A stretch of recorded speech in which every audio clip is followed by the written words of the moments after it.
Hello everyone and welcome back to our new video. We already talked about mute filters generally, but here is the thing. Not all irrelevant content is created equal.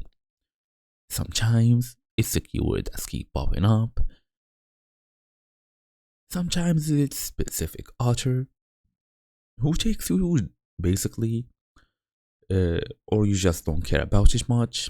And sometimes it's an entire topic that you are completely done with. So, wouldn't it be great if you could silence each of these basically nuisance in different ways? Well, you actually can. According to Feedly's documentation, you can mute content based on keywords, authors, and even entire topics.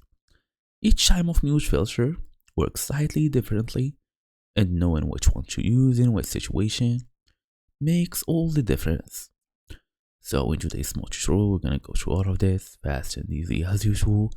Let's get started. So go to layout settings, look for mute, create mute filter, type the keyword. For example, crypto, spoiler, election, then select keyword as the filter type. It's usually default. Choose which fields to apply it to, then click save. As a pro tip, use codes for exact phrases.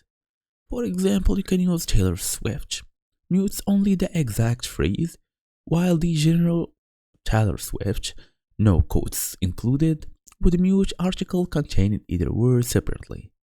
And that's the whole idea, so thank you all for watching. I'll see you all in the next video.